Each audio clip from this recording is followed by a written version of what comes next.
You gotta give the old boy some time to get back into it. Yeah. Yeah. We're on the air. Yeah, we are. We're on the air. Oh. Well, Oh my God. What's up, guys? It's been a while. I know. Mardi Gras. well, it was Mardi Gras and then Valentine's Day. Like, what are you gonna do? Yeah. I don't know. Something. Flash Ass Wednesday or whatever. All right, I'm turning this off now. No more video Thank gaming. We're doing the thing. Oh, thank you, Matt, for finding that amazing. This is the greatest thing. It's a mess.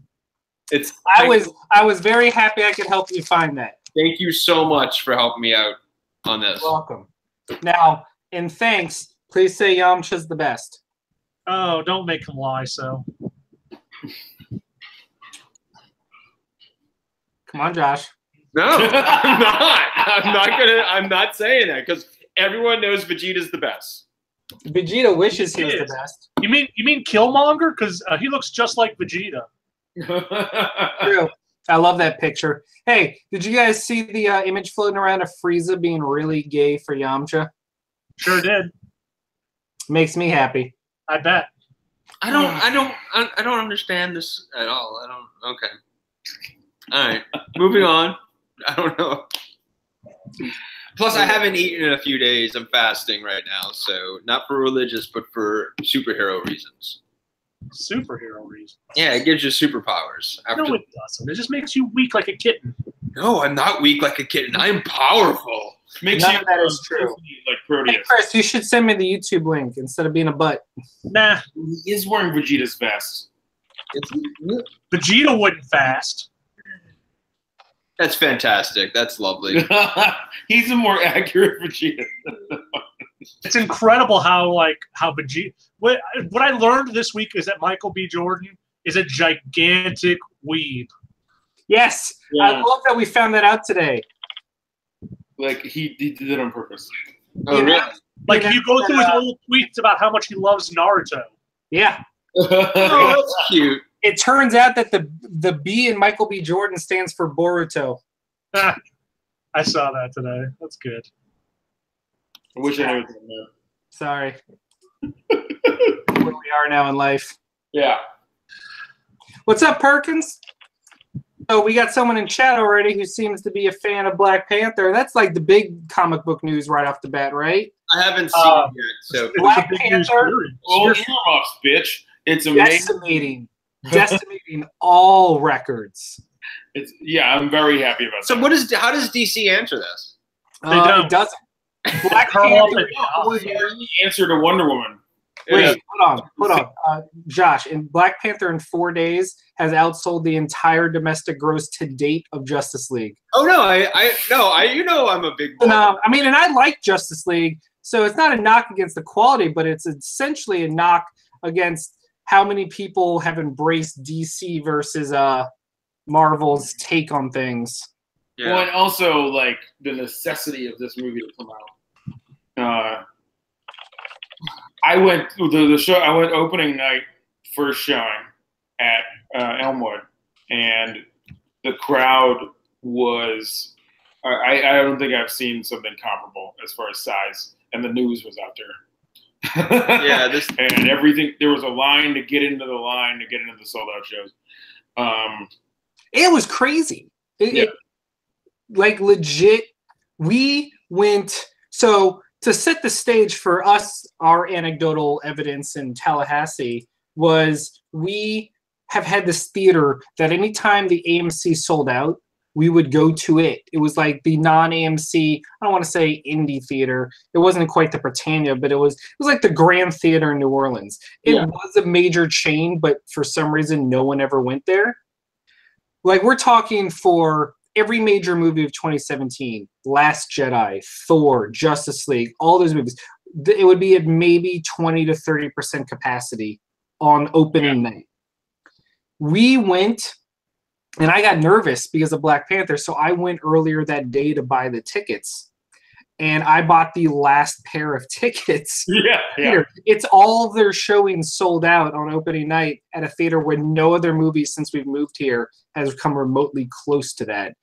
And that, anecdotal as it is, just really seems to speak to the difference in people giving a shit to go see Black Panther, because it's tapping into a whole new market. I don't want to say whole new market, but it's silly to pretend that the African community much like Wonder Woman embraced it wholeheartedly. In the last, in the new Star Wars series, it's not that there weren't already female fans or there weren't already African American fans.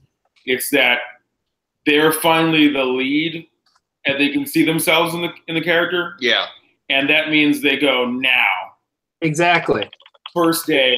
It's not a we'll wait till it comes out on Redbox. It's holy shit, we're gonna be there day one. Who aren't interested in it, but are interested in the cultural meaning of it. Like there was a couple of law offices that bought entire busloads of inner city people tickets and bust them out. Like, yeah, because they knew, like, oh, maybe you can't afford it or whatever. But you're gonna it's a serious and amazing thing that this movie is. It's breaking all of the preconceptions of like an African American cast blockbuster cannot oh my God, cannot make money. Like it doesn't do well foreign, but it's destroying.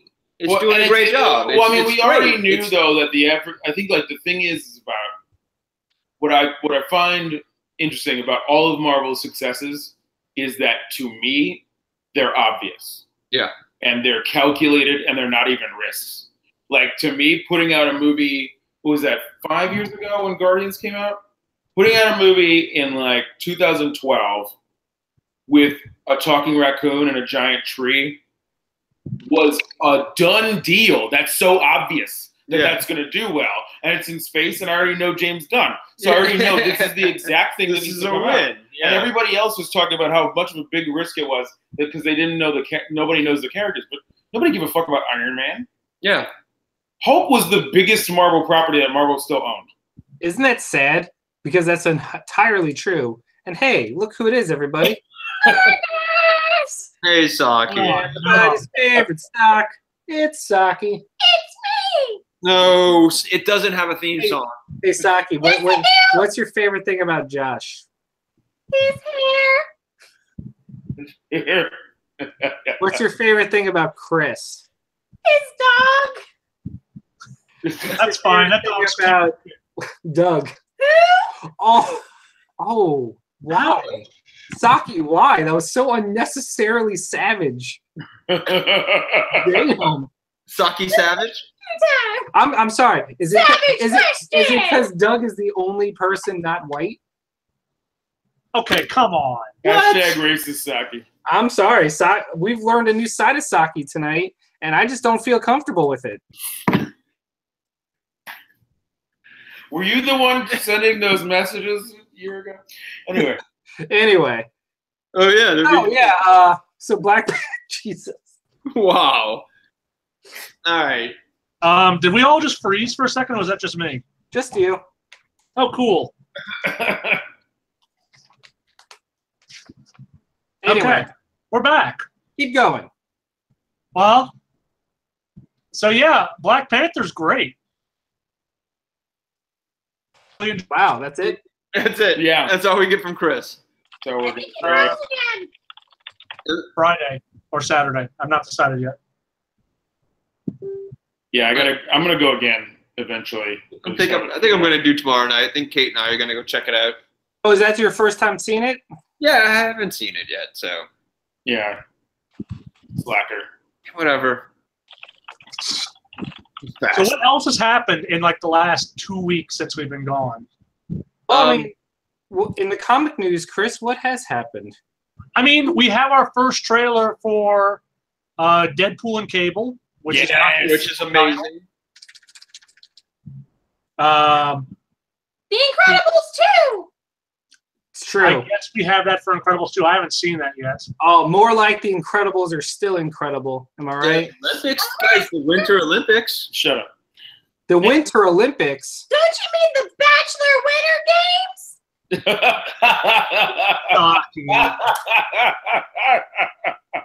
And we've won. She's won the audience back. What else? We have our first trailer for Venom. I guess if you can call it a Venom trailer. The Venom trailer was the epitome of the worst parts of teaser trailers. It reminds me of the Man of Steel teaser trailer in the sense that it tried to establish this tone but then gave you no payoff. And when you're trying to establish yourself, especially in the superhero genre, you can't do that. Like, not even a cut at the very end of Venom itself.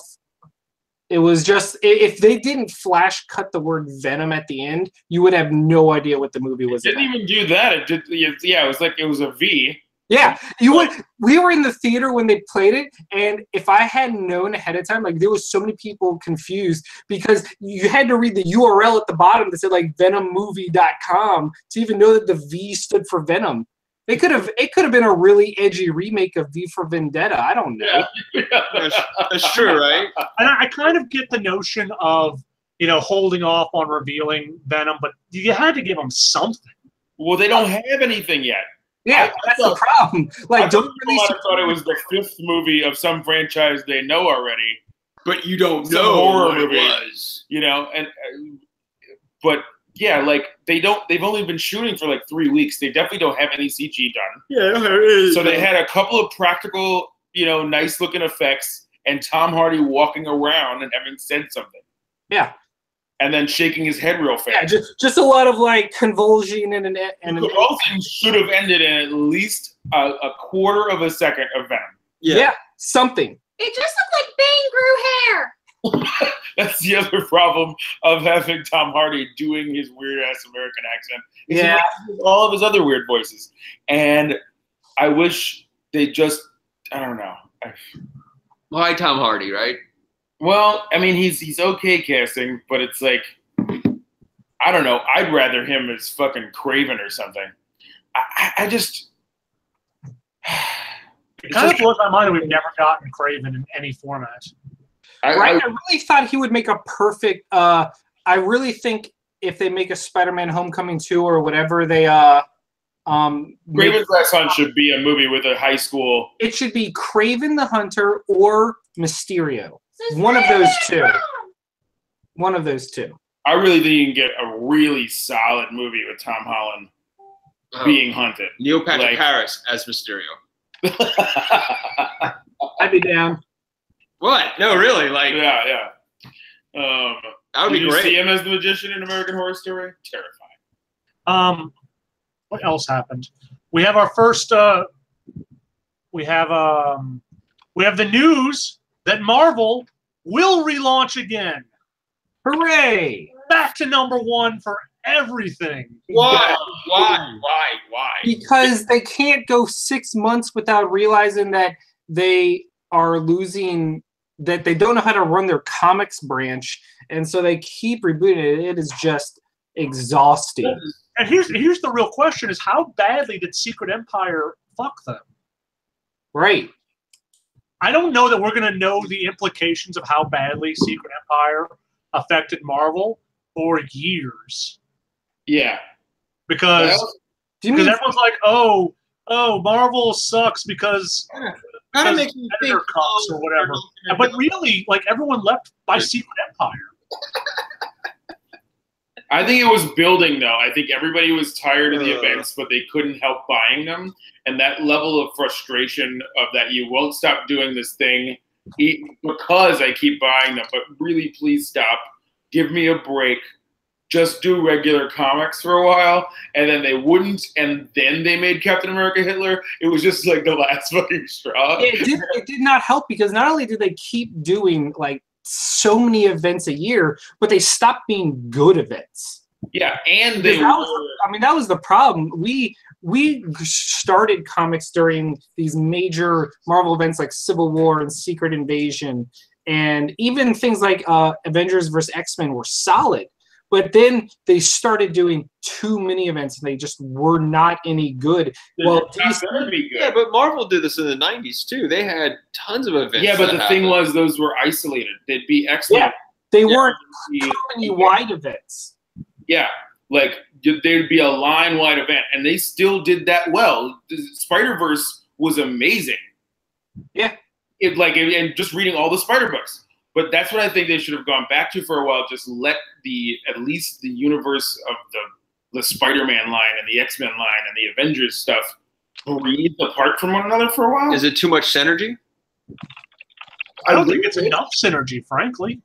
Like, or just like letting. Well, forced synergy. The thing is also like when you're forcing all these things to play together at all times, none of the writers get to breathe or develop anything. So eventually you're recycling plots. You're just reversing them, right? Like, so now Captain Marvel is going to be the asshole and Tony is going to be a good guy. We're going to kill a different person this time. It's going to be like, we get it already. We've been through this too many times. It's like, there's a point at which you just have to let it stop so that your universe can build up enough steam again to warrant even having a fucking event. The reason the early events worked was because you had so much time when none of that had ever happened. You never had that, you know? But now it's like, no, finish your statement. Then I want to bring up something someone in chat said. Yeah, and even the X-Men storylines from when I started reading comics, there was the big X-Men crossover every year, right? Yeah. But it was once a year. Marvel was doing like 5 or 6 events. What was universe wide? What was that really cool event when Magneto ripped like the adamantium and he tore? Side note: I got that comic as a kid for my birthday, standalone. I did not read comics as a kid. All I knew about X-Men was I loved X-Men because of the cartoon. Right. Yeah. So I got this comic and it had Gambit on the cover and looked so badass because he was my favorite. And then in the comic, Wolverine gets his skeleton ripped out, and I'm like, what happened? Is the only issue I ever had, and I had no idea what happened before and after. And I kept waiting for that episode to occur in the cartoon, thinking that the cartoon was big. It did not happen. Yeah, Magneto went through all of the X teams and just destroyed one person on each. But I mean, before that, there's the X-Trader, there's Extinction event, there's Age of Apocalypse. Executioner's Song, Age of Apocalypse eventually, and that I think Age of Apocalypse is like the start, like really of like how much money that made. Leads into House of M, which is kind of an X-Men event, kind of an Avengers event. Yeah. And then House of M was their start of their Marvel's, like, I want to say, company-wide event golden age, because it went House of M, Avengers Disassembled, Civil War, Secret Invasion, that whole timeline. Those were the decent ones. I mean, you really could call it the Scarlet Witch like timeline, because almost everything stemmed from Scarlet Witch going cray-cray. And it ended with AVX, which capped off that storyline. Yeah. And I mean, but, you know, like, I think that leads back to Age of Apocalypse to a certain degree, because even though it was contained within the X books, it was a universe-wide change. Yeah. Which is what House of M was. It just, they let it happen to the whole line instead of it just being in Avengers that they're interacting with it. Like, the whole X-Men line changed for Age of Apocalypse, but they had all the other characters dead or changed or whatever shown to you. Just that wasn't happening in Captain America. They didn't give a fuck, you know. So I think there was a natural promotion of the Age of Apocalypse idea to have the House of M. But yeah, that starts it. That'd be an interesting thing, though, is if you reboot this, you could reboot the whole fucking thing by just stopping Scarlet Witch from going crazy. Well, back to what the person in chat said, and it's an interesting thing, and it's weird that Marvel still hasn't even embraced this, and it might be because they have too much riding on their cartoon, on their TV and movies. But why not embrace an actual legitimate reboot like DC does? Because for DC, while the New 52 was huge for a while, and while it petered out, they've completely recaptured the magic with Rebirth. even going back to the 80s, the original reboot of Crisis on Infinite Earths. Like DC does really well with actual true reboots, but Marvel does not do them. They do soft reboots. They do too soft, in my opinion. Like they even play around with it and then never actually have any of the repercussions of the actual change. Like they could have legit Secret Wars, where when Doctor Doom became God and rewrote the history of everything and changed the whole Marvel universe, and then it went back to everything as normal with no true changes, and that was a missed opportunity. Yeah, and that is fatiguing. Yeah. So, because it keeps going to these huge events with no lasting changes. Like we might get the biggest of the events to not have any repercussions, which means it was the most exhausting.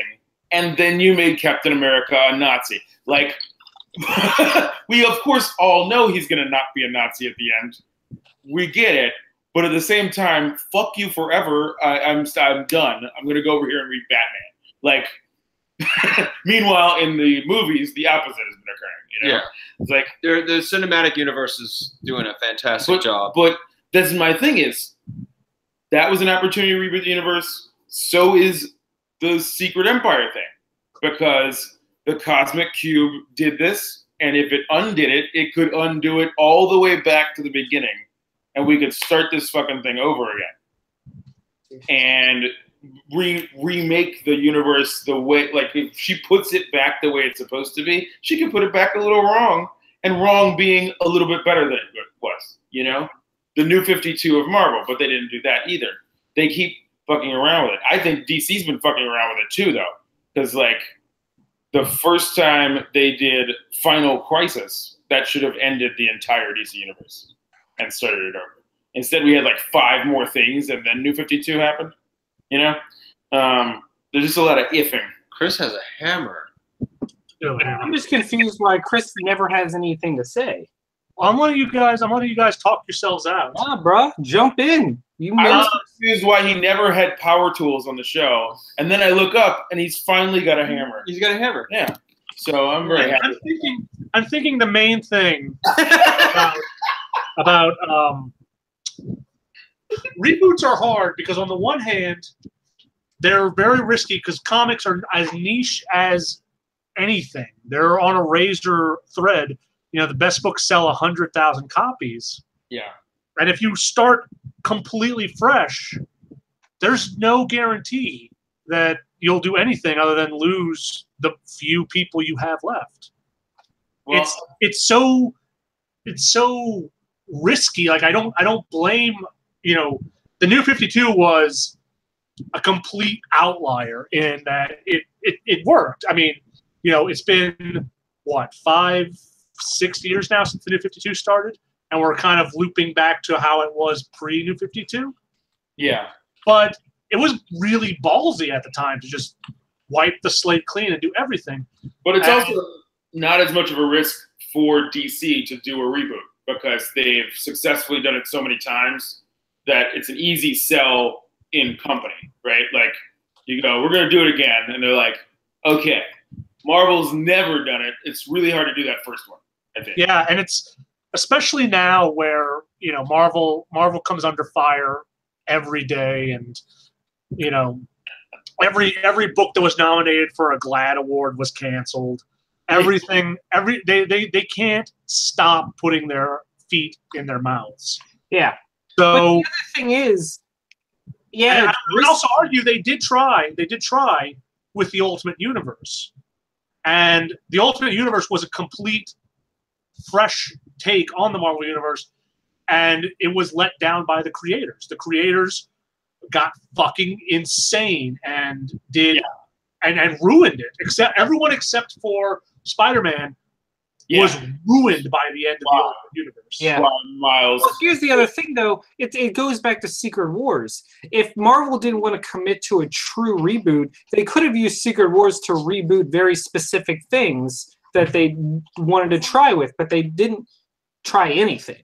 In fact, I think that's what ruins both the events and Ultimate Universe because Ultimate Universe couldn't have gone that far off the rails if it had been an actual reboot of the Marvel Universe, instead of being a side gig, which gets to go crazy eventually. Yeah. Right? Because it has no repercussions as well, because it's not the real Captain America. You know, but if that guy had to be the real Captain America, then there would have been some restraint on what you do with that character and where that goes. With the Ultimates being the Avengers, they would have had a stopping point at which you go, okay, let's not get crazy, okay? Also, fucking, okay, we're not going to go that far. And it's also interesting when you look at the Ultimates as the kind of the linchpin of the Ultimate Universe. You know, it was very Mark Millar, and in both his good points and his bad points. In his good points, it was incredibly cinematic and action packed, and in its bad points, the Hulk is eating people, and the Quicksilver and Scarlet Witch are fucking each other, and that's very uncomfortable. Yeah, he goes to this like weird Howard Stern place where I'm like, you didn't need to do that. It's like you don't even need to be a good writer. But you know, but you look at all the creators who worked on like Ultimate X-Men, which was so garbage by the end of it. Yeah. It's a double-edged sword, because on the one hand, you know, you can really freshen things up, but you may also alienate the small amount of people who are still buying your books.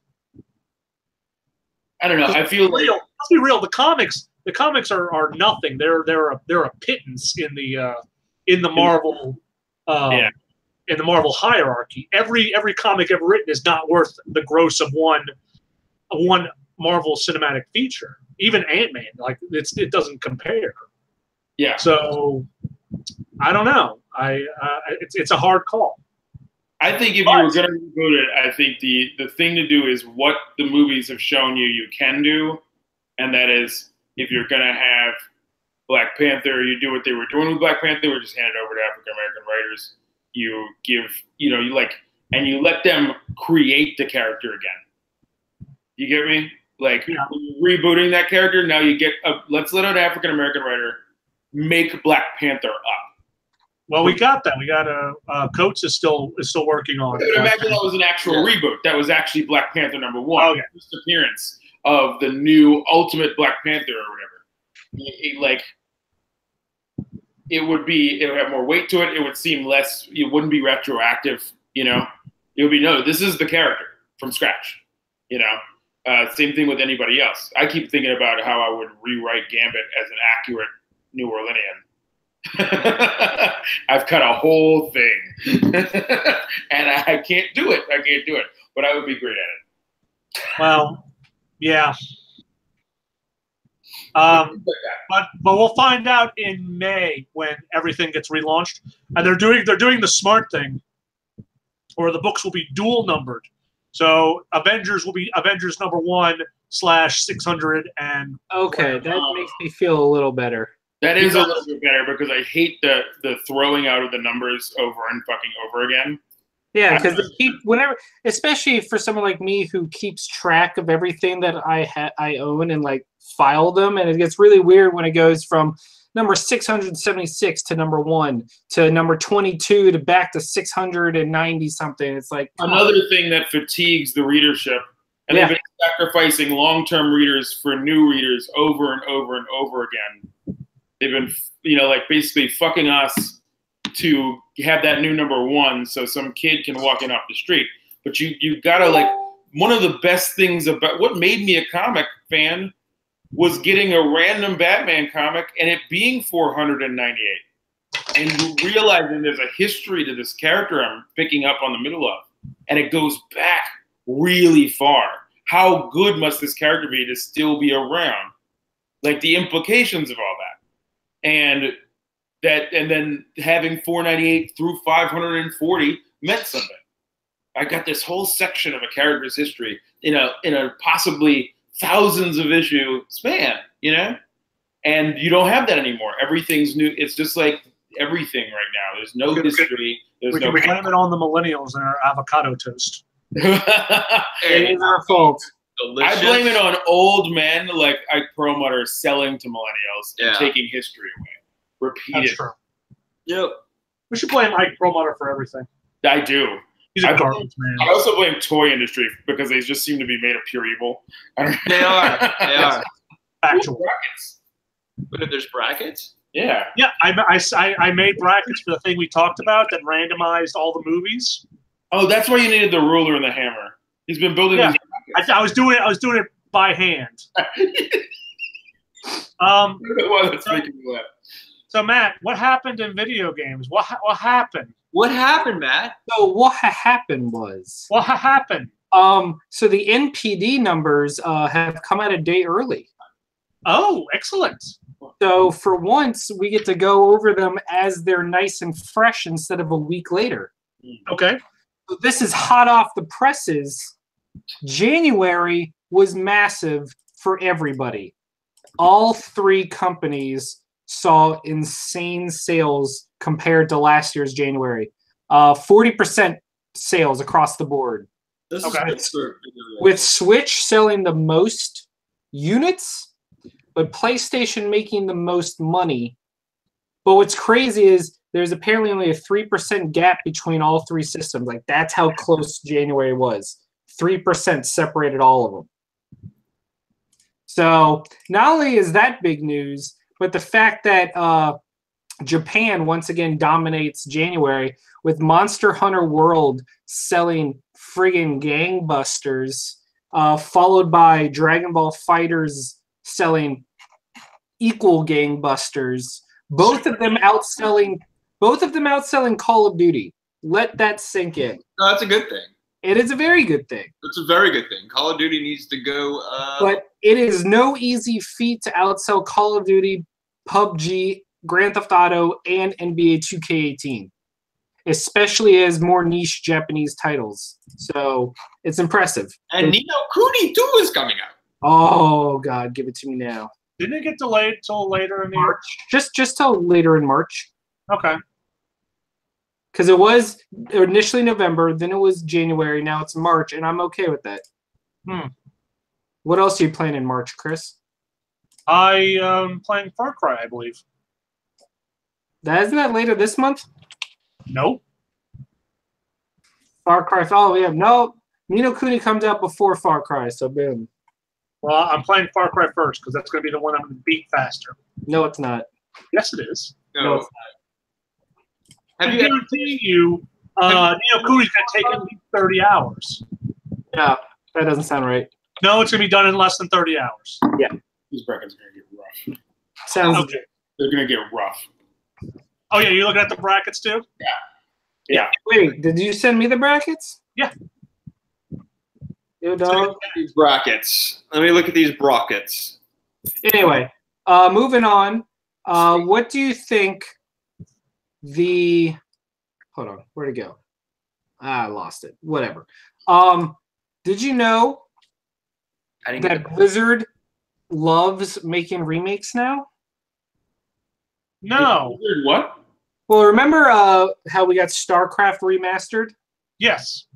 How would you feel about a Warcraft 3 remastered? Oh. No.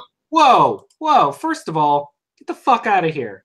I don't like RTSs. So Warcraft is so good. now, if you said Diablo 1, I'm here. But why would I want to say a terrible game? It's not. You're terrible. Shut up. What's wrong with you, Matt? Diablo 1 is the hipster version of Diablo 2.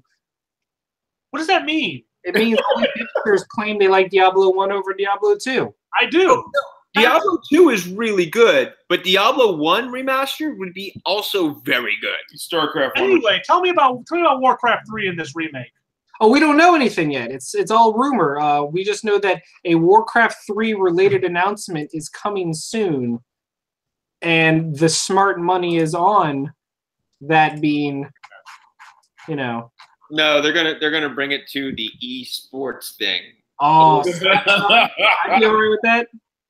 You're gonna get a Madden '94 remaster. No, I've decided that I am never gonna bet Matt again because he always has inside information.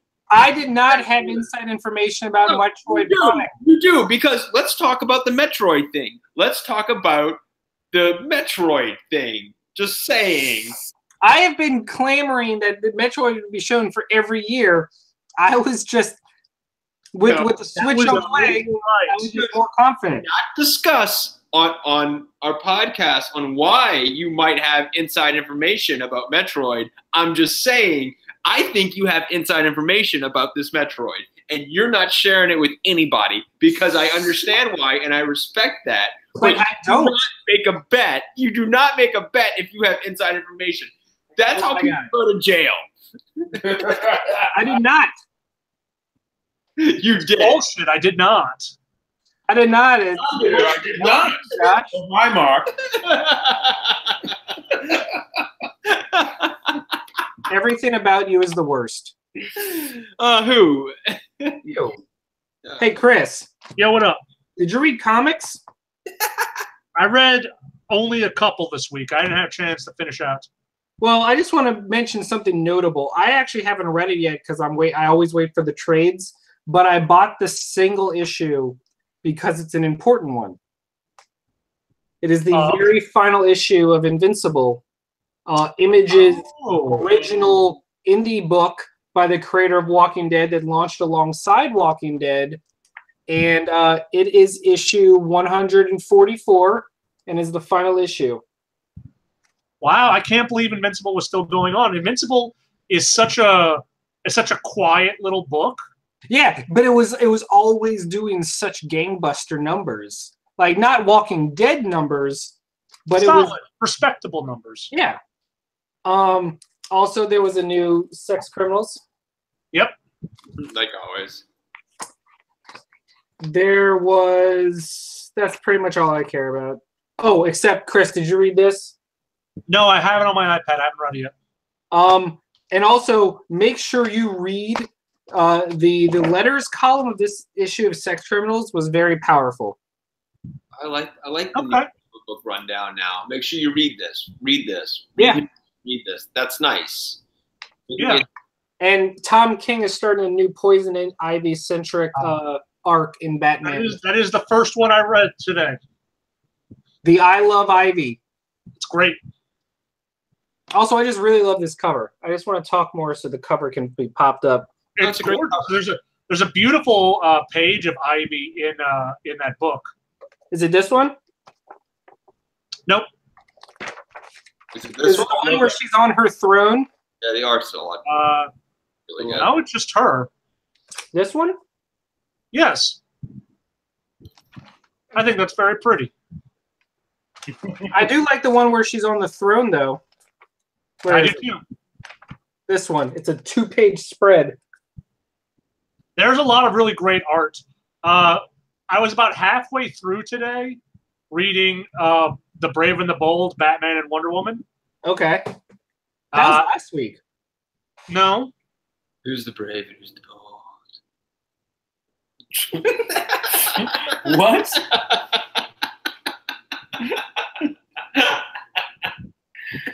Moving on. Chuckle buddies. I was like, who's the brave and who's the bold? There's Wonder Woman for both. Yeah, that's true.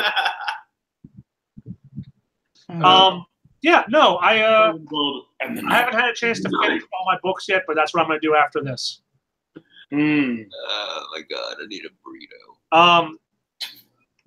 What else happened, buddy? What? Gaming?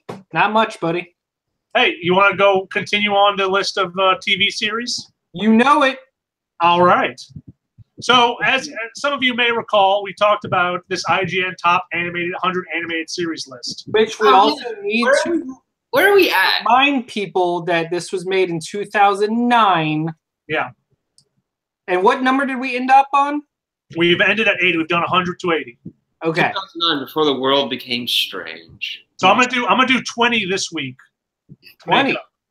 Yeah. All right, so we're gonna speed through them then. Yes. If you have memories or thoughts, by all means, shout them out. Number 79 is C-Lab 2021. Do love that show.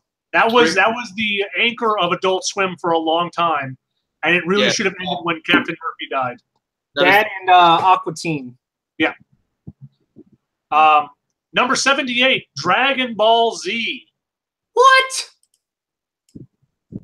78. I will tell you this. I had to watch about 7 episodes this week for another podcast I do. It's Kai or bust. I could not give a shit about Bulma hanging out on Namek. It fucking sucks. That's because she has the worst plot line on Namek at all. My favorite line is in Dragon Ball Z Abridged when Krillin looks at Bulma and goes, Bulma, don't do anything at all the entire time we're here. And she just nods. And then they never show her again. Number 77 is the original Johnny Quest. I didn't like the way this looked. Yeah, this list is. Well, they used to air this on Cartoon Network a lot. I didn't really care for it. I liked it. Wasn't there a follow-up where it looked a lot better? Yeah, that was the Real Adventures of Johnny Quest. I preferred that. Yeah, I preferred that as well. I haven't seen it in a long time. Number 76 is Voltron, Defender of the Universe. Lame. I fucking love Voltron. I haven't seen the new one, but I'm all about the old Voltron. It hasn't been Cars yet. What haven't you said, Cars? Oh, yeah. Number 75, Dr. Katz, Professional Therapist. This Dragon Ball Z, come on. This show, Katz is so much better than Yamcha. well, here's the thing.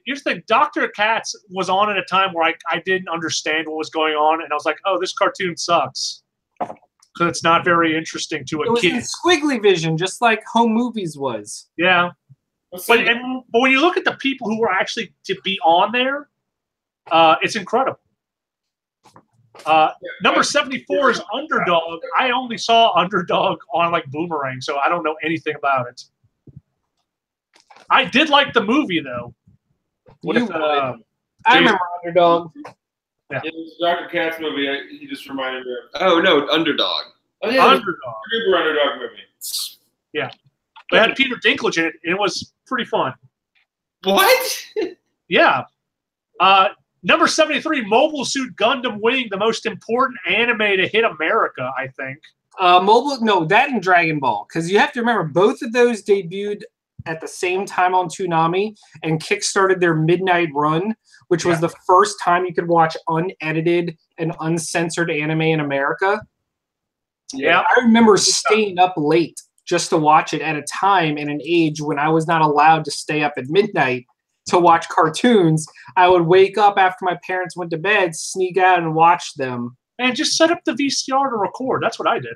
Bruh, ain't nobody got time for that. You want to be able to talk about it on the playground the next day. Oh, that's part of the problem is I didn't have anyone to talk about with it. Did you really talk about it on the playground the next day? I just enjoyed it. I think Gundam Wing may be more important than Dragon Ball. I agree. I'm going to disagree with you on that, if only because Dragon Ball is a massive influence worldwide and gets more people into anime, whereas Gundam Wing, nowadays, it's right up there with Cowboy Bebop in the sense that it's amazing and timeless and is one of the best of all time, but most people don't know what it is anymore. We could go on about that forever, I think. I think we could, and maybe we should. They're still building giant Gundam statues in Japan, by the way. Oh, yeah. In Japan, it's still huge. But in America, Gundam's popularity has severely waned. Well, because if somebody just needs to build a fucking Gundam statue in New York, and you heard that America and Japan are going to have a giant robot battle, right? Thank God. That makes me happy. That's a real thing. That is actual news that's happening. Yeah. I don't. Number 72 is Dexter's Laboratory. Ugh, hated it. Extremely hit and miss. Extremely. Sometimes it's really great, and sometimes it is not. No Powerpuff Girls, which I'm sure are coming up soon. Yeah. Number 71 is... Hey, where does Cars 3 fit in? You don't want to know. Number 71 is Johnny Bravo. I fucking hated Johnny Bravo. Damn. I hated it too.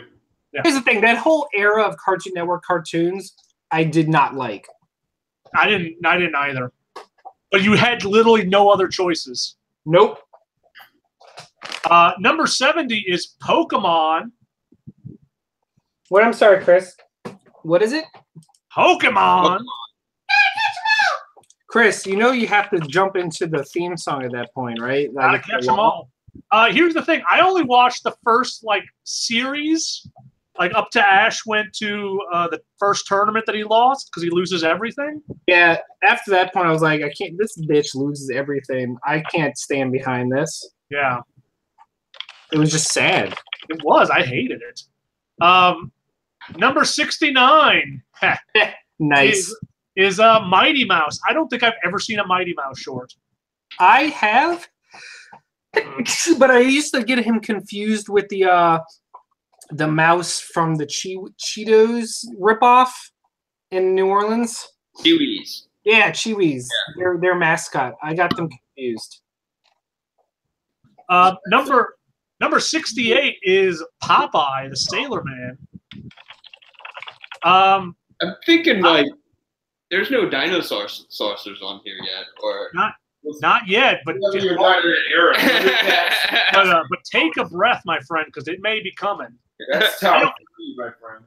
I don't know that I've ever seen a bunch of continuous Popeye. I think the most notable thing about Popeye is it used to actually be the mascot of Popeyes. Yeah. I remember the Popeyes kids meal used to come with Popeyes toys in the early 90s, late 80s. And Popeye was on their logo. Now we've got that old lady telling us about how great her chicken is. Yeah. We've got that fake New Orleans accent lady. Oh, yeah. I see her every Monday during wrestling. I'm old enough to remember when the Popeyes cartoons were actually sponsored by Popeyes. They would have local kids in a little audience and be interviewed in between Popeyes cartoons. No. Really? Like my first grade, there's a bunch of kids I knew would end up on that fucking show. Weird. Okay, cool. Okay, number 67 is the Pink Panther show. I've never seen this. I did. I remember seeing some. They used to show it on Nickelodeon a lot. It's one of those timeless, no dialogue things. Yeah, and the guy who did the music for it also did the music for James Bond. Number 66 is Tom and Jerry. I fucking hate Tom and Jerry, so I'm not going to talk about it anymore. I don't, people have a hard-on for those. I mean, they're not even all Hanna-Barbera, but just that era of cartoons like Pink Panther and Popeye and Tom. You know what? Sorry. And most likely it's because it's not my era and I didn't grow up loving them. But then again, I loved Looney Tunes and I loved Disney cartoons, and those were before my time as well. So maybe they're just shitty. Yeah, I think that's fair. First of all, you have to see the Popeyes when there weren't any dialogue and it was just a bunch of grumbles, because it's clearly Popeye and Bluto and all of them are supposed to be cursing constantly. That's why they're sailors. And it's it totally helps you get the concept of the cartoon. It's way funnier. It's Bluto runs off, kidnaps Olive Oil, and you just hear Popeye and just laughing your ass off because you know what he's saying. It's just But anyway, it evolved into he's popping spinach into his mouth. Matt, I made the executive decision to go to 50. Wait, what? Why did you skip so many? No, I'm not skipping. I'm just going to keep going to 50. Oh, okay. Cool. I looked ahead, and there's something we have to talk about. Number 65 is Todd McFarlane's Spawn. It's kind of low for me. This was the first really adult animated thing I'd ever seen. And I'm kind of still blown away by how good it looks. Yeah. Oh yeah. And how dark and violent it is. Oh, it was on HBO. It was an HBO show. Yeah, it was on HBO. I still have the DVD. I need to rewatch it again. It's still really good. Anytime the Spawn movie comes back up, which is basically every 6 months by Todd McFarlane, I go, if it's not going to be as good as that show was, you can keep it. Because there's no point in doing it. Yeah. It's perfect. It's really perfect. Yeah. Number 64 is Dungeons and Dragons. Why? Show was garbage. I've never seen it. I forgot there was a show. There was. Number 63 is Huckleberry Hound. I didn't. God, who could possibly care? Why is this so high? Moving on. Number 62 is Danger Mouse. I remember Danger Mouse because he had a weird car. Danger Mouse is my literal favorite cartoon of all time. It's on Netflix. It may be worth a rewatch. Don't watch the new one. The new one's on Netflix. The old one. The new one is? Okay. The old one. You can find the old one? Yeah, it's just, don't get confused. The new one is absolute garbage trash that should be shoved into a compactor like Garbage trash. people coming in Fargo and spit out. The old one is brilliant, and it takes a little while. Yeah, it So does. the first few episodes are okay. They're about like you're going, oh, I remembered it better than it was. And then there's just an episode where like Count Duckula shows up, and that's from then on. It's fucking genius. It's just so good. But you have to like British comedy too.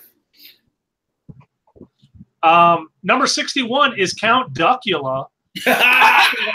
Possibly one of the greatest cartoon theme songs of all time. Yes. No, that's DuckTales, Chris. Well, I know, but I'm just telling you, it's a really good theme.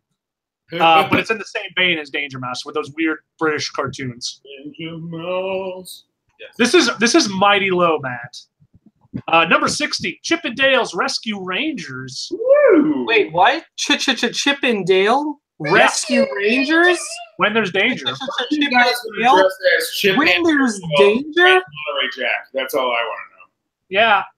I mean, the Disney Afternoon was really powerful, so I'm surprised it's just as low as it is. Wait, was Tailspin already on the list? Yes. to know. Okay. As long as Chip and Dale is higher than Tailspin. Don't worry, it is. Number 58 is Spider-Man and his amazing friends. Oh, you mean the shitty one? The shitty one with Iceman and Firestar. Ugh. Oh boy, why are you so high? Wait, was that Spider-Man, Iceman, and Firestar you just mentioned? I sure was. I even knew that was 70s garbage when I was a kid. I watched the shit out of it because I liked Spider-Man. But I was like, who the F is Firestar? That's how I talked about it. Firestar's the original Harley Quinn. Yeah. Okay. Number 58, He-Man and the Masters of the Universe, which is fucking dire. I can't believe it's at 58. Jesus, it's unwatchable now. Starting commercial, 58's good. Because it should be 100, Chris? Yeah, we do you remember we tried rewatching this at the old house? Yeah, and it's garbage. Fucking dire. Like there's nothing to it. Probably incorporating cultural impact at the same time as Probably. instead of just actual But quality. you know what?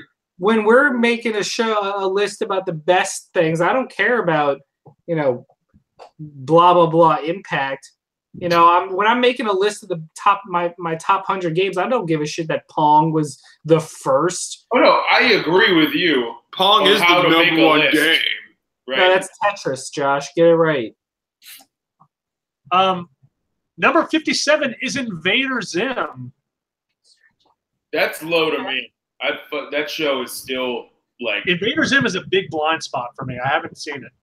that is a cultural touchstone for like anybody. I see people with tattoos, and I go nice, and then we have a whole conversation. We just know we're friends already. Saki does not give a shit about Invader Zim, apparently. Saki's over here going, Because she's an alien and she's hiding it. It's true. This one is definitely a victim of when this list came out. Number 56 is the Venture Brothers. What? Yeah.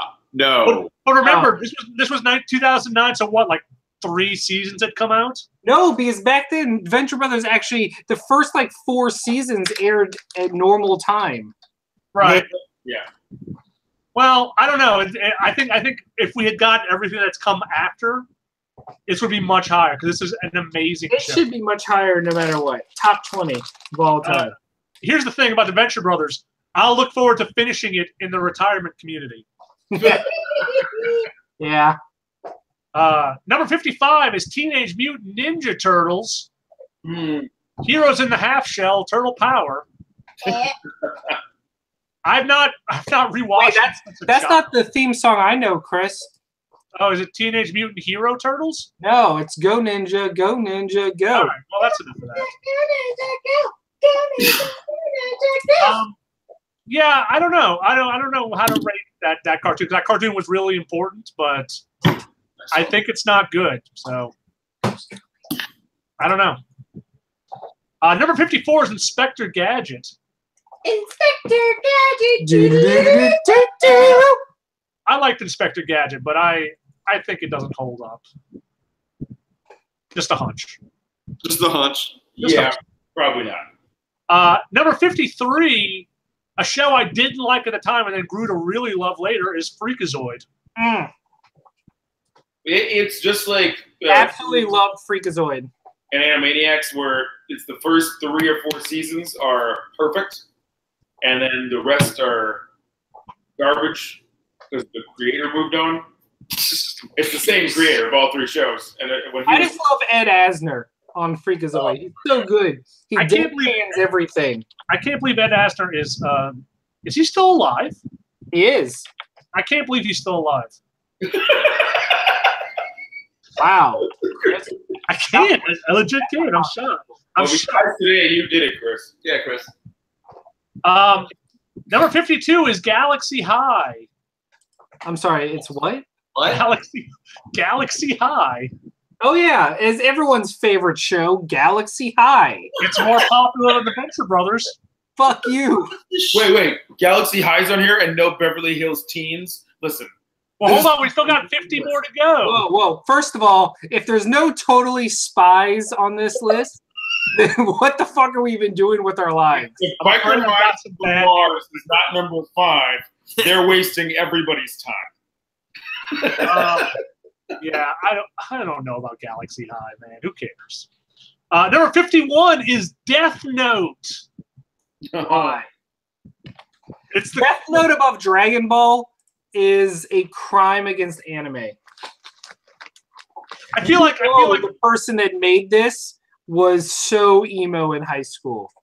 I feel like Death Note is one of those things that when it came out, it was super hot shit, and now everyone's gone by it. It's like, oh, it's kind of embarrassing. Oh man, this list just gets worse, Matt. You are gonna hate this list. What the fuck is Galaxy High? I am looking at this right now. Look at the theme. The theme for Galaxy High is pretty good.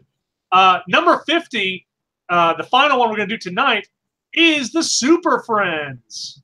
Meanwhile, at the Hall of Justice. So here's the thing about the Super Friends, and this is very important. You could ignore the first one, and then you watch Challenge of the Super Friends, because that has all the Legion of Doom and all the Justice League of America, and it's great. And then you watch Galactic Guardians, because that has Darkseid, and that's even better. Uh-huh. And it actually had the first cartoon where Superman legit died. They threw a funeral for him. It's great. Still. Uh-huh. It's only 8 episodes. You could do it in an afternoon. Yeah. So yeah, that's how we've done today. We got 50 more to go over. There's some pretty interesting names on this list that we haven't gotten to yet. I don't like it at all. Why? Because this list has already disappointed me. It's a list from 2009. Yeah, but in 2009, friggin', I don't know, Huckleberry Hound did not need to beat out Tailspin. I don't know. No, I agree. Good point. It feels like it was still like a boomer writing this list somehow. Yeah, well, there's way too many 70s and 60s classic cartoons for it not to be. Yeah. Galaxy High? What the fuck was that? I don't know. It's about kids going to school in the galaxy. It's 2 kids from Earth get picked to go to Galaxy High. I was just reading the thing. Listen, I vaguely remember that being on. This is like, I can bet you any money Josie and the Pussycats or something is going to be. Oh, that was already mentioned, right? Yeah, we talked about Josie. Like, I will not have you besmirching Josie and the top Pussycats. 5 on this list. That's my Oh prediction. no, the top 5's kind of awful. What, you said the top 5 are bad? You're crazy. Number 1 on that list is We can disagree with the order without saying they're bad, Yeah. right? Like, But I like Scooby Doo, but it's probably gonna be way too high. Yeah, we'll find out. We'll find out in future episodes.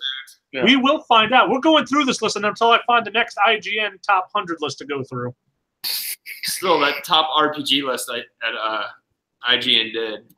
Oh. Hey, that's what we're doing. That's why we go through the list to kind of correct them gently. Caress them? Correct them gently. Correct. Oh, okay. I heard caress them. I heard caress. That's what I'm going with. That's my head You know what I canon. asked you. All All right, so yeah, is there anything else we want to talk about for this week? Nope. No? Not all. No, nothing. Hey, all right. Well, hey, guys, Wakanda forever. We'll be back next week. I super promise. Scouts Honor, we'll be back next week, right? Yes.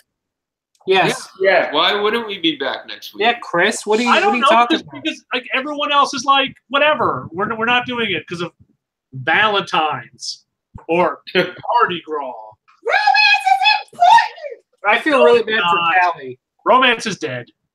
Well, maybe for you. Romance would have sucked. I am married, so yes. Oh. Dude. What? She's not watching. It's fine. So we'll be back next week. Same time, same nonsense. Wakanda forever. Big Yay. kitty paws. Did anyone else think it's weird that Killmonger did not use a super soaker on Black Panther to get him into like a box of some kind? Oh my God. Chris, you're dumb.